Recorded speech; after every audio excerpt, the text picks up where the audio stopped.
So hello everyone and welcome back to my channel. My name's Erica and today I will be talking about my Japan haul. So this will be part one of potentially 3 or 4, not the haul, but like a Japan series. So yeah, I think I'll make videos talking about Japan depending on if people want it or not, so that I'm not wasting my time or your time. So I'm just going to get started with part 1, which is makeup. As you can see, I did go to Fwee Agit in Tokyo, and it's funny because I wanted to go before my brother landed because he made it very clear to me that he did not want to go to Koreatown in Japan, which is funny because we ended up going to Chinatown in Japan. I was jokingly saying like to see Chinese people and eat Chinese food. We are Chinese. I had like half an hour before the store closed and I was about 12 minutes away from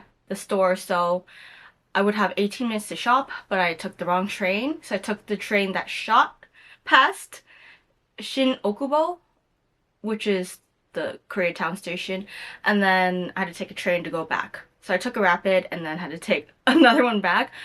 But it's okay, I made it there with 10 minutes to spare, and that is when I learned to read, like how to read Google Maps. So from Fwee, I picked up 4 of their volumizing lip glosses, and the first shade I picked up actually was their Tokyo exclusive shade, which is Peach Oolong, and this was actually on my to buy list.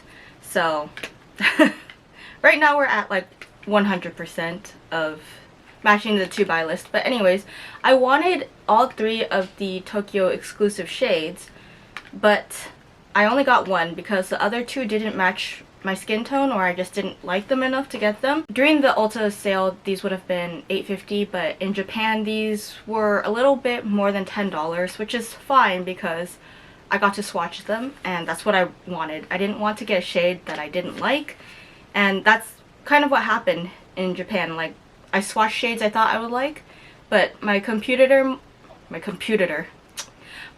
monitor and real life are obviously different. I did also get Scotch and Rosy, which were the 2 shades I was actually interested in. These are both the 70%, as well as the exclusive I just talked about. And these, surprisingly, looked good. As good in person as on my monitor.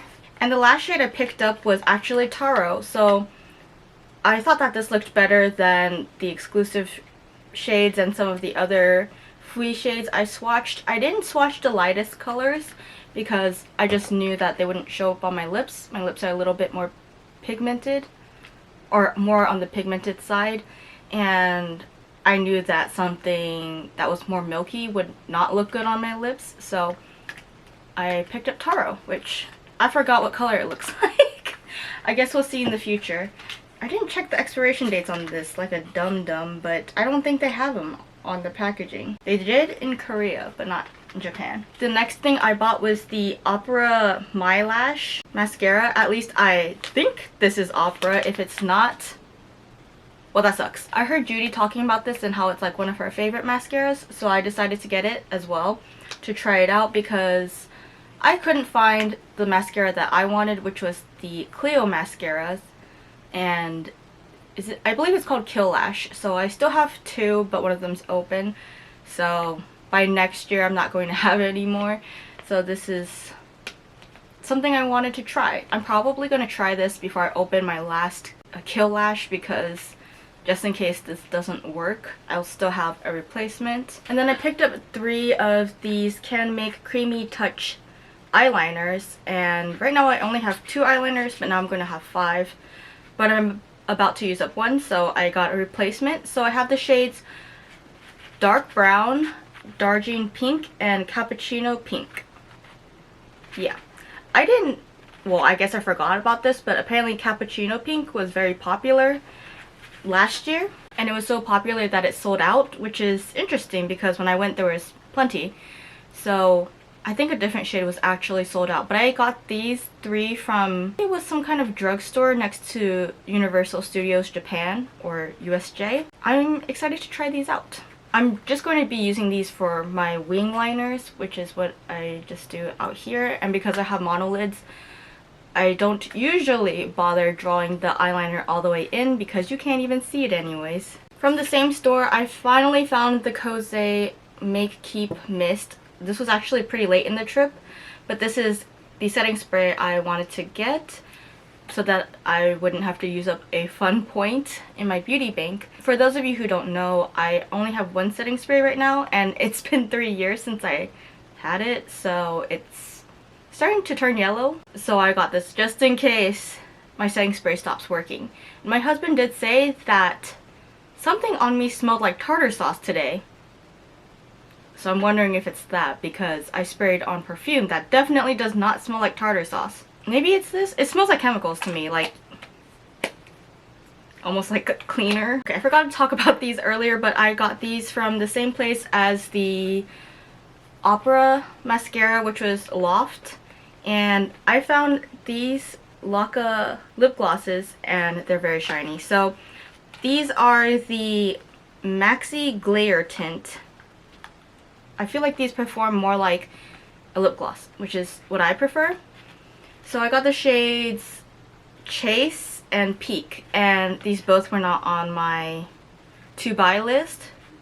I didn't even know that there was going to be Laka in Japan. Laka is my favorite Korean brand. It even says on the back, gender neutral beauty, which is nice. And it says on the front, beauty is meant to be for everyone, which I think is a great slogan. When I was testing these out, I wiped it off the back of my hand and it stained for 2 days. So these definitely do tint. And the last makeup-ish product I got was this. I think this is a heated lash curler. And when I went to Korea last year to get one, it was $30 US.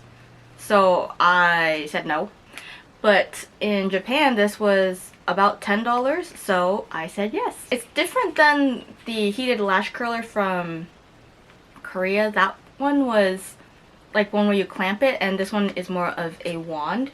And it's from the brand Kiss Me, which also makes the mascaras that I used to like, but then betrayed me by smudging. So hopefully this works. There's like a USB thing in the back to charge it. So yeah, that was all the makeup I got, and now I'm going to move on to the hair care, skincare, and one like health product thing. Starting with skincare, I purchased 4 of these Kiss Me mascara removers. I only meant to buy 2, but then I forgot at the second store I went to and picked up 2 more. So now I have 4. And I think I have 2 remaining from my previous trip like 3 years ago. So I definitely need to put a sticker on the last one from that trip so I remember which one's open and which one's new. And then from Canmake, this was actually the only thing I bought. I got the Centella, or the Skin 1004 Centella sunscreens. They don't sell this in the US, which makes me a little sad because this is really good. Doesn't leave a white cast, at least on me. It's very moisturizing without being sticky. Like, it just sinks into your skin, and I think it works well in the summer and the winter. It does not make me greasy, which is surprising because I am very oily. I definitely recommend this, and if you go to Asia, you should try and get some. I've already used up one, so I'm glad to restock. And then I wanted to try the Anessa sunscreen. Surprisingly, this time I didn't buy any Biore sunscreen, which is my normal go-to. As you can see, this is the current sunscreen I'm using. I wanted to try the Anessa one because I heard Judy use this and she said it's probably better for oily skin. And I have oily skin, so I wanted to try it out. It is a lot more expensive than Biore. And when I was buying this, I was feeling the container and I was wondering why it was so light. So when I went up to the cashier, I asked him if I could open it to make sure that there was a product inside. But as I was trying to open it, he was like saying, no, don't open it. And then he gave me like one from behind the counter because they put up fake boxes at the front so that you don't steal them. And I was like, so this is what Japan has come to.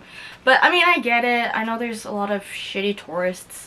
So, but my brother was laughing so hard because of my reaction. I was just like, oh, like surprise Pikachu face. Yeah, anyways, that's how I got this.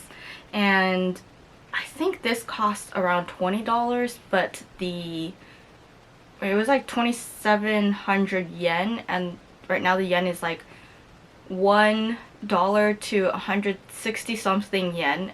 When I went, it was almost 170. It was great. I have been to Japan when it was 1 to 1, which really sucked, and then 1 to 130, and now it's 1 to like 170. So this was under $20, but Biore is like 600 to 800 yen, so significantly cheaper. But I want to try this out.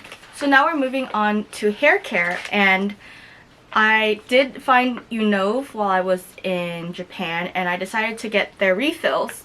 I don't actually remember how much these were because my brother actually paid for these. I got the damage repair treatment, which is their conditioner, and their shampoo. This is very, very thick. Like, I feel like if you were to pump this out, it would get stuck even trying to refill the bottle. So I'm probably going to put this in one of my empty Fino containers when I'm out so that it will be easier to scoop out in the future.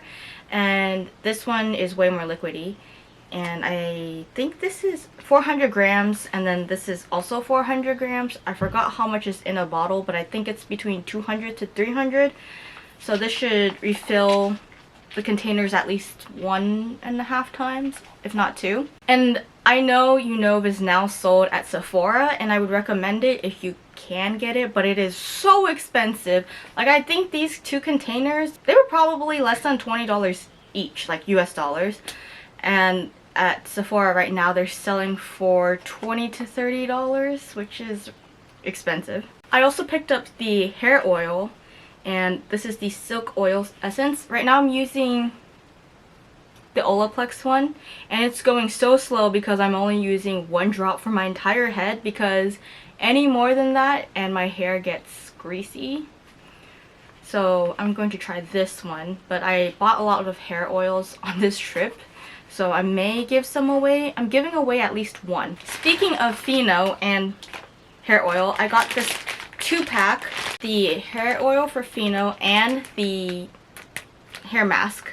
And the hair mask is about 600 yen, about $4 for a pack, and I go through 1 pack every few months because every time I wash my hair now, I use some type of heavy conditioner because, as you can see, my hair is bleached and I need to re-dye it because it's turning brassy again. To make sure that my hair stays healthy, I use a hair mask basically every other time I wash my hair. And I've heard that the Fino hair oil is amazing as well, so I'm trying both. I mean, I've already used up a lot of these masks, but I couldn't find the hair oil by itself, so I was like, I'm just gonna get the pack.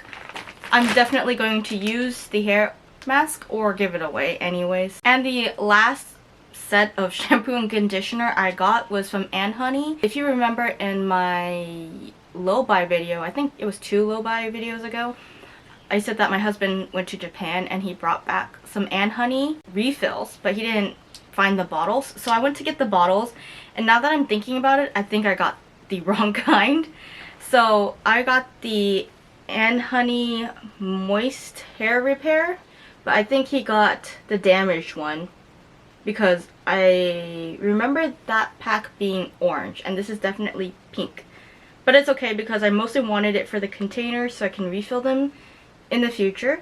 So I've wanted to try this for a while. They do sell Honey here in the US, but these were less than $10 in Japan, and in the US they're about $30 a bottle, which was like, I can wait because I still have my Unove. So I finally got the bottles, and I'm probably going to try this next after I finish my Unove shampoo and conditioner. And I believe that those 2 were also on my to buy list. And same with the Unhoney, and same with the Honey hair oil. So I didn't specify which one, but I think this is supposed to go with the 2 I just bought. It's the same line. They have multiple types of, I guess, treatments. So one's just for moisture, one's for repairing, and then one's for deep repair. One might be for colored treatment, like colored hair treatment, which I didn't get. So this is the hair oil, and I've heard mixed things. Like, I've heard that it was really good, but when other hair brands started to become more popular, that this is just okay compared to those. So I guess I'll see for myself. And the last hair product I bought for myself was from The Answer. This is the Complete Lamellar Milk.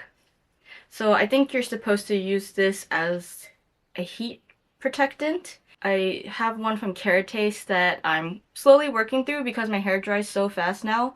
I don't find that I need to use it unless I'm going to bed right after I shower, which has not generally been the case. Yeah, I'm still working through that one, but I got this as a much more affordable backup because Taste is like $50, $60 per bottle. This was not on my to buy list. I saw this on a display and I was like, well, I have the shampoo and the conditioner, I might as well get this. I did also purchase the hair oil, but I'm giving it to my friend as part of her like birthday gift and something to give to her from Japan. Her little sister did ask for something from me, and I thought it would be weird if I only gave her little sister something. And lastly, I bought flavored toothpaste. This is peach mint because I don't know why. I just like flavored toothpaste. I mean, who loves mint toothpaste? Like, not me. Yeah, it's a stain clear, and this is supposed to be to whiten your teeth, I guess. It doesn't matter as long as it's flavored. I don't really care. I actually only used Japanese toothpaste when I was in Japan because when I went, I didn't bring my toothbrush, I didn't bring toothpaste. I only brought like face wash and floss for sure because I didn't know if Japan would have floss picks that I liked, and plus also I had some, so why not bring it? But my toothbrush is on its last legs and I had no travel sized toothpaste, so that's why I didn't bring it. I used Japanese toothpaste and I feel like my teeth are whiter. Maybe it works better than what I have currently. So I'm excited to try this out. But that was everything for my makeup slash beauty haul. Thanks for watching. I hope you enjoyed it, and I'm going to put down here how much of the stuff I bought was in my wish list and how much was not. I think most of my stuff was within my wish. Yeah, I think most of my stuff was on my wish list, but I guess we'll see. If I had to guess, I would say about 75% of what I bought was on my wish list. 75% or more. I'm just trying to be a little bit generous. For this portion, I'm sure I went off my wish list for the other portions, but that's everything. I hope you enjoyed this video. Thanks for watching, and I'll see you in part 2. Bye!